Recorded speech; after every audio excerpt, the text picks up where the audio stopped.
Alors, dans cette vidéo, on va voir ensemble comment régler son microphone pour faire des podcasts et puis faire du streaming, tout ça, des vidéos sur YouTube. D'accord? Donc, par exemple, ce que tu peux faire, c'est commencer par t'inspirer d'un preset qui est proposé par les développeurs. T'en as plusieurs ici qui vont pouvoir fonctionner. Le voice-over, je sais pas, femelle vocale sans doute, vocal in your face aussi. Ça va être et mal, clean, vocal. Tout ça, ça devrait être plutôt pas mal. C'est des bonnes bases. Mais moi, ce que je vais faire, c'est que je vais te montrer les réglages que tu peux faire. Enfin, je vais te montrer les plugins qu'il faut que tu utilises, à mon avis, qui sont les plus indispensables. Et donc, je vais t'expliquer comment ils fonctionnent en te montrant 3 différents presets. Puis bon, dans l'introduction de la vidéo, j'avais une voix un peu bizarre, c'était fait exprès, c'était une blague. Bon. Donc, je vais te montrer du coup des presets, j'en ai fait 3. Voilà, ça c'est le premier. Alors, il faut que je coupe la reverb parce que j'avais mis la reverb justement pour faire la petite blague au début. Bref. Donc, je vais partir du principe que tu connais déjà un peu le micro. Je vais pas expliquer les entrées, les sorties et ceci et cela, hein. Ce qu'on va faire juste, c'est partir avec un gain sur le microphone où c'est bien réglé, tu sais, à peu près avec une bonne headroom de 20 dB, histoire de jamais clipper. On choisit une émulation de microphone, voilà, et nous, on va se concentrer du coup de voir les plugins qui sont vraiment les plus intéressants à utiliser. Donc, il n'y en a pas beaucoup. Et de toute façon, avec le micro, il n'y en a pas beaucoup de fournis, mais on va en plus se limiter encore plus que ce qui est disponible. Donc, pour ouvrir tes plugins, c'est soit tu cliques là ou là, parce qu'on veut évidemment regarder les plugins qui concernent le microphone. Donc, par exemple, tu peux cliquer ici. Donc, quand c'est en blanc comme ça veut dire qu'ils sont actifs. Si c'est en bleu, comme là, ça veut dire qu'ils sont coupés. D'accord? Donc, souvent, tout le temps, en fait, je crois, sur le plugin, tu as un bouton pour bypass. Tu vois, par exemple, ici, le premier plugin qui est le PowerX. Donc, je vais te montrer les emplacements des plugins aussi. Le PowerX, il s'éteint ici. Tu vois, là, il est sur On. Donc, j'appuie là. Et là, le plugin est coupé. Donc, le PowerX, tu vas le trouver dans Special Processing PowerX.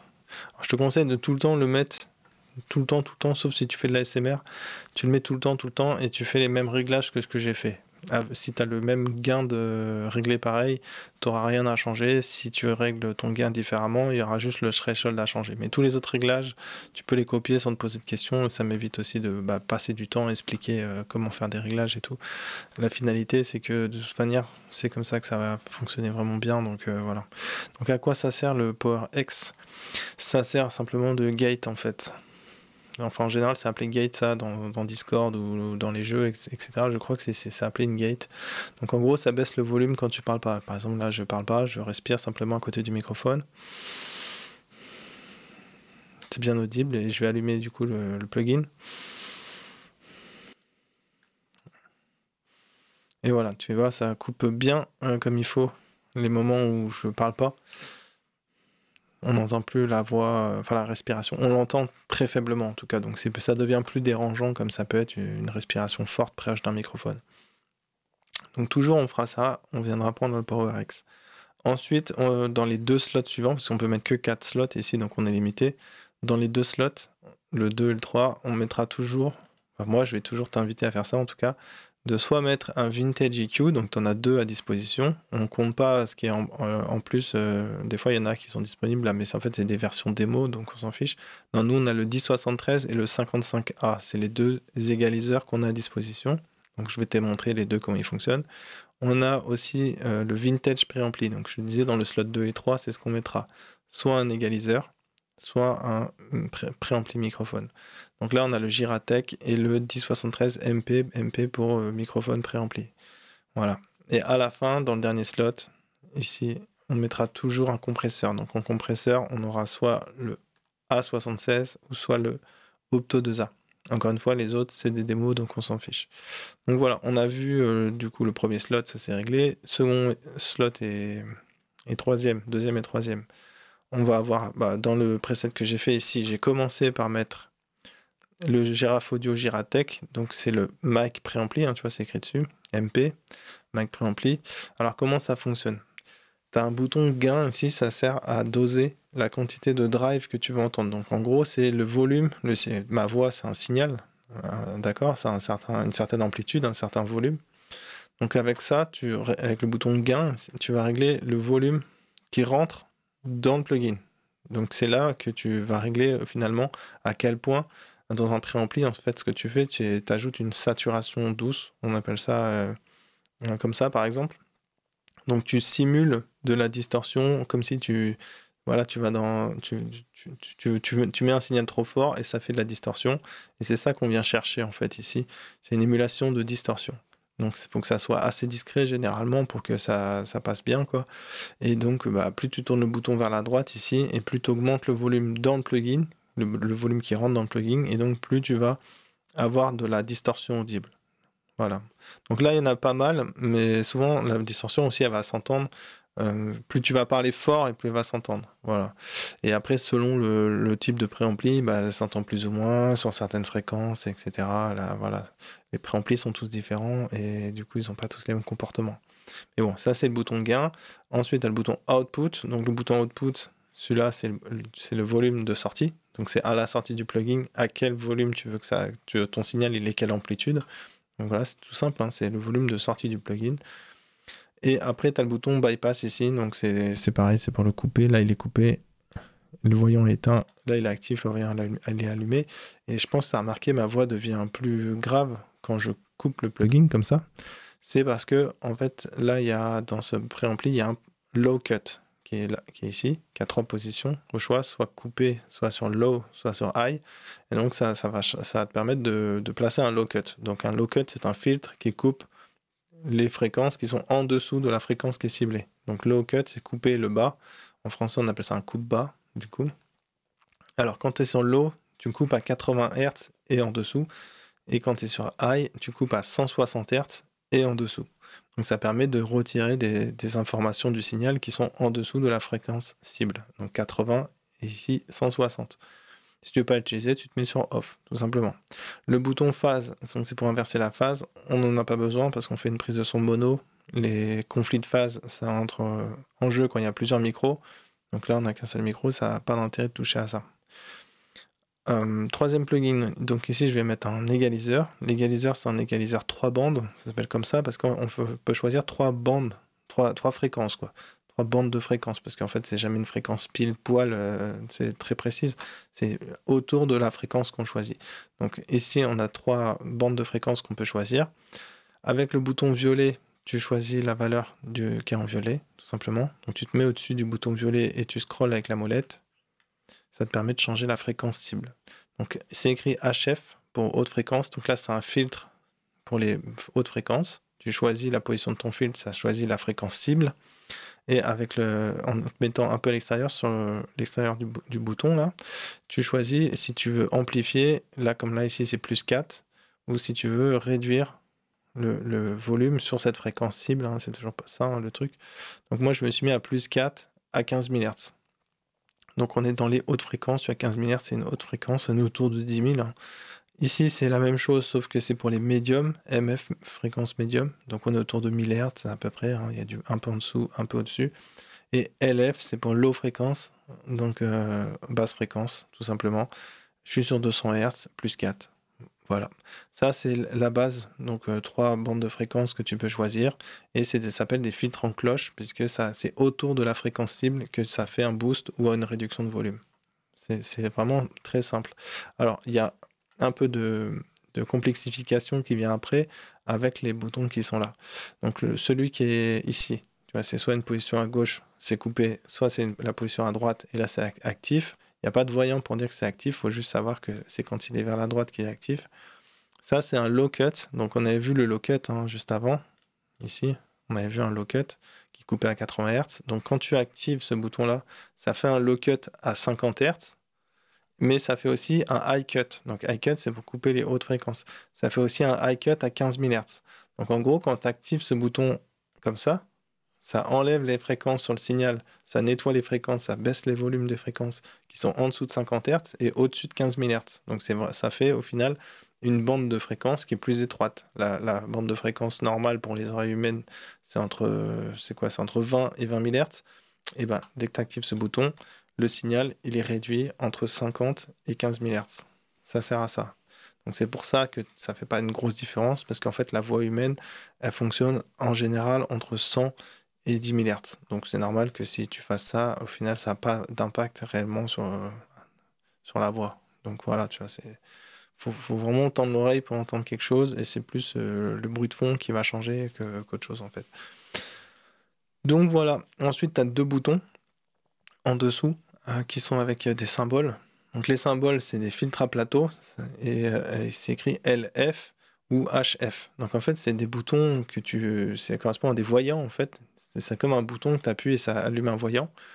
Et quand c'est jaune, c'est actif. Donc qu'est-ce que ça fait ici par exemple? C'est sur le HF, c'est activé. Donc ça veut dire que le bouton, le filtre qui est ici HF, il est transformé. Il n'est plus un bouton, comme je t'ai dit, un filtre en cloche. Il est devenu un filtre à plateau. Donc ça, c'est le symbole qu'on trouve souvent sur un filtre à plateau. Donc c'est un niveau, une diagonale qui indique un changement et un autre niveau, tu vois.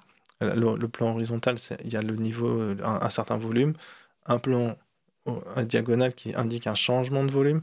Et après, un nouvel horizontal qui indique un volume différent, puisque c'est pas la même hauteur.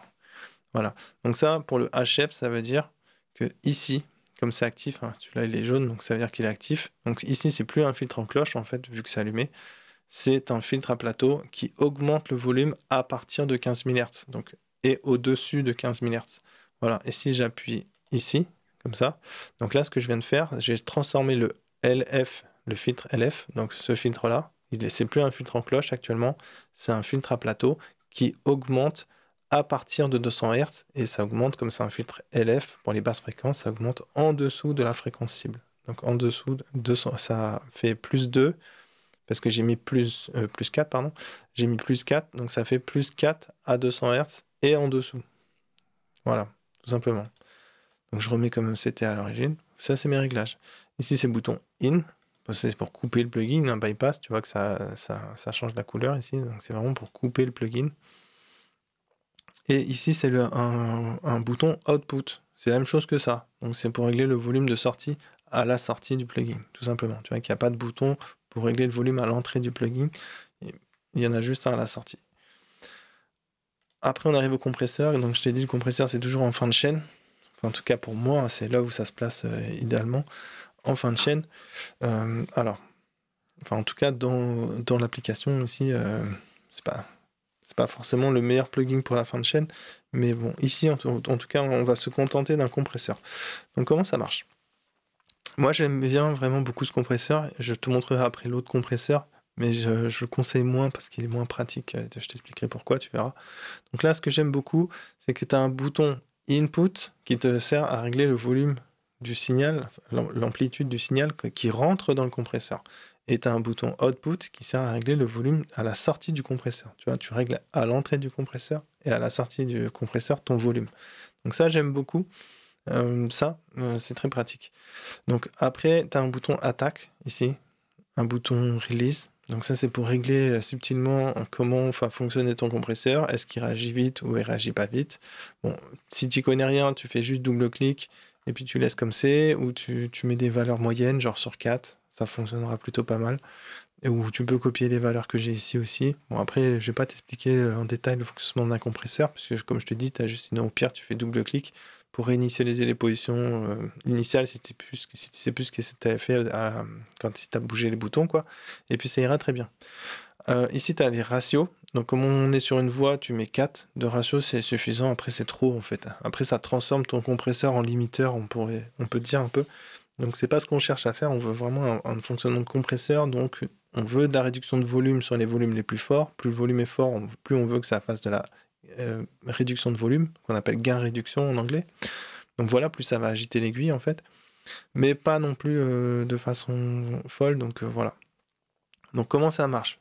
Tu as réinitialisé tout, l'attaque, la release, et tu es bien sur 4 au niveau du ratio. Tu vas d'abord t'occuper du bouton input. Donc tu vas faire en sorte, moi c'est ce que je te conseille de faire, c'est que quand tu parles à peu près normalement au niveau de la voix, que tu parles comme tu parleras de façon la plus régulière, tu essayes d'être à peu près avec la réduction du ratio, c'est-à-dire à peu près autour de -4. C'est à la louche, c'est pas très grave si c'est un peu en dessous ou au-dessus. Tu pourras observer que ici, ce qui est affiché, c'est la gain-réduction, la baisse de volume. Et tu peux voir que ça va jusqu'à -5 de temps en temps à peu près. Et si je parle pas fort, et là je fais exprès de parler pas fort, tu vois, en fait le compresseur, il va quasiment pas agir en termes de réduction de volume. Alors j'ai un peu de mal à parler pas fort, mais voilà, là je parle vraiment pas fort. Là, il y a très peu de réduction de volume qui est appliquée. Et au contraire, si je pousse sur la voix, je me rapproche et je fais ah non, ah, tu vois là, ça fait beaucoup de réduction de volume. C'est ça l'idée.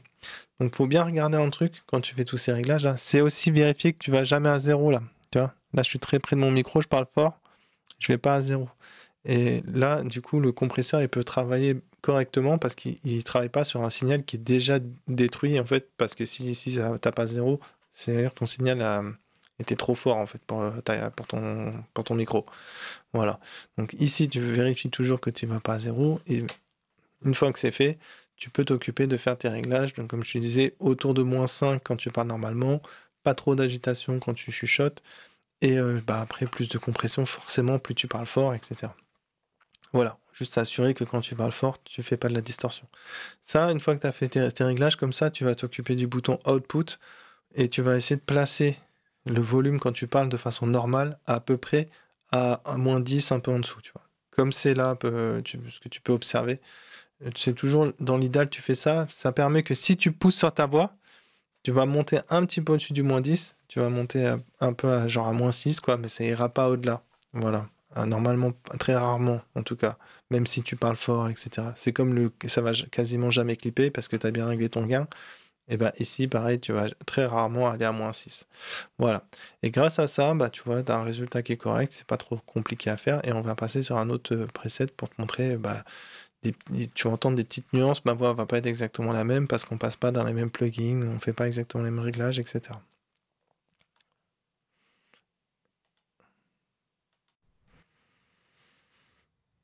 Voilà.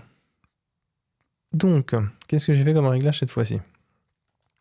Donc en premier, on commencera toujours pareil, les mêmes réglages. Le Power X, moi j'y touche jamais. Toujours pareil.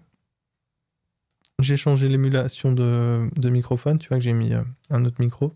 Ça change un peu la coloration de la voix. C'est pour ça que ma voix peut paraître vraiment différente. D'une part, bon après il y a les autres réglages que je vais mettre avec l'égaliseur et tout ça. Mais voilà, ça commence déjà par l'émulation. Donc ce que j'ai fait cette fois-ci, j'ai pas mis le préampli. Tu vois, le Mac préampli, il est là. Le 1073 MP, c'est Mac préampli. Donc tu vois, je l'ai mis après l'égaliseur. Ici, c'est un égaliseur. Donc l'égaliseur, je te montre comment ça fonctionne. Tu as le bouton on-off pour arrêter ou allumer le plugin. Ça, c'est la phase, donc on s'en fiche, on n'y touche pas. Premier filtre, c'est un filtre coupe-bas. Donc c'est le low-cut qu'on avait tout à l'heure à 80 Hz, à 160 Hz. Et ici, en fait, tu peux aussi choisir 50 ou 300 ou le couper. Donc normal, tu vois. Tu as plus de réglages, c'est plus pratique dans un sens, si tu as besoin. Mais de toute manière, tu vois, moi, je me remets à 80 Hz parce que je trouve que c'est une bonne fréquence à couper. J'ai déjà expliqué ça tout à l'heure. Donc ici, on a un filtre qui va... Enfin, le bouton ici, ça va être le même principe. C'est-à-dire qu'on a aussi 3 fréquences cibles avec 3 boutons. Sauf que c'est pas exactement le même plugin et c'est pas exactement le même fonctionnement au niveau des boutons. C'est-à-dire que là, on s'est inversé. C'est-à-dire que si tu te mets à l'intérieur et que tu tournes la molette, cette fois-ci, c'est le volume que tu changes. Donc vers la gauche, tu augmentes le volume. Vers la droite, tu baisses le volume. Voilà. Si tu te mets à l'extérieur et que tu scrolles avec ta molette, là, tu choisis la fréquence cible. Donc, c'est pour les basses fréquences, tu es à 220, à 110, à 60, à 35 ou sur off.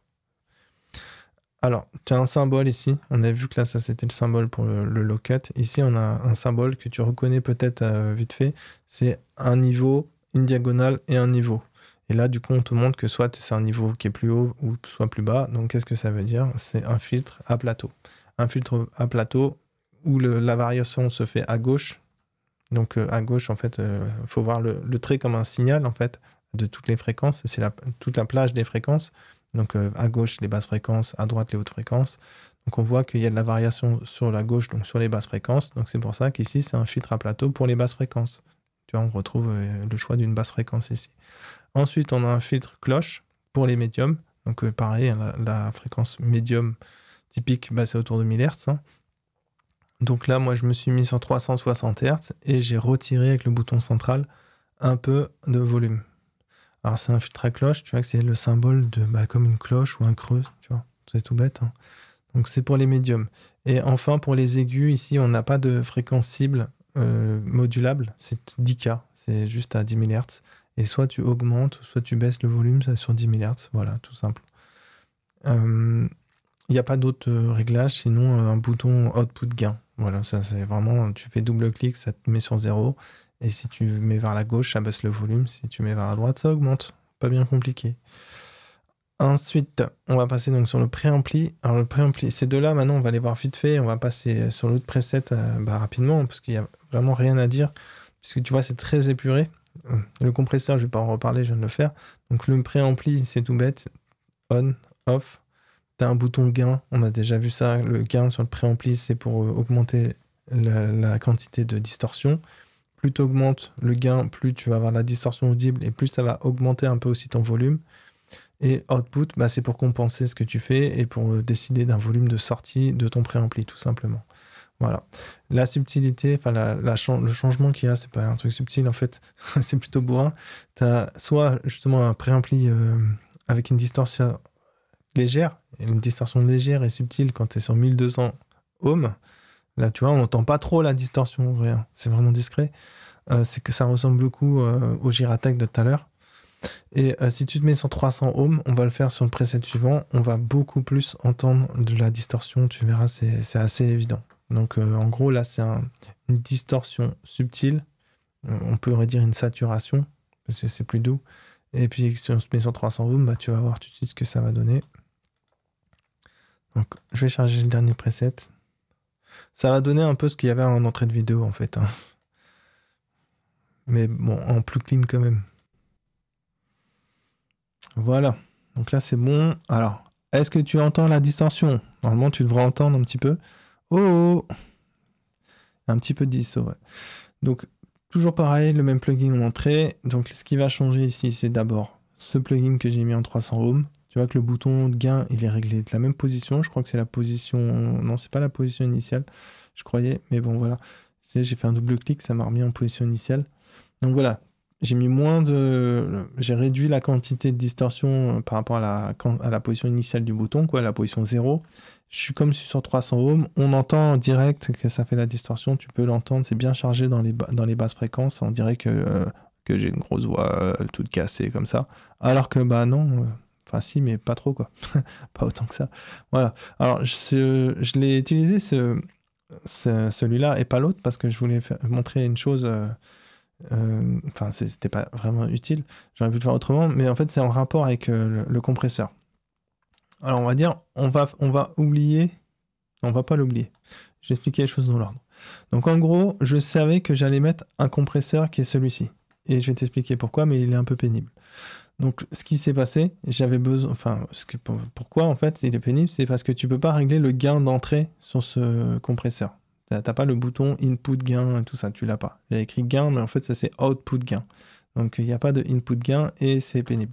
Donc, ce que tu dois faire, c'est utiliser un plugin avant le compresseur pour régler ton input gain pour le compresseur. Ouais, vraiment, c'est pas intuitif le truc. Donc voilà, ce que j'ai fait ici, sur le output qui est là, bah, j'ai volontairement mis le son plus fort. Ça fait que si je n'utilise pas, le son est moins fort. Et quand je l'allume, tu vois, le son remonte beaucoup. Parce que bah, regarde, si je le coupe, regarde, le compresseur, il va à peine réagir avec mes réglages. Tu vois, là, je parle normalement, et ça module très peu, il y a très peu de réduction, genre moins 1 dB. Et si je l'active, hop, bah là tout de suite, il y a beaucoup plus de réaction. C'est parce que, comme je te disais, ici, mon output, je l'ai remonté. Donc, c'est-à-dire, j'ai remonté le volume à la sortie de ce plugin-là, du préampli. Ensuite, dans l'égaliseur, donc on va passer sur tout ce que j'ai fait comme réglage, seulement juste pointer du doigt le fait que, tu vois, le filtre, je l'ai activé.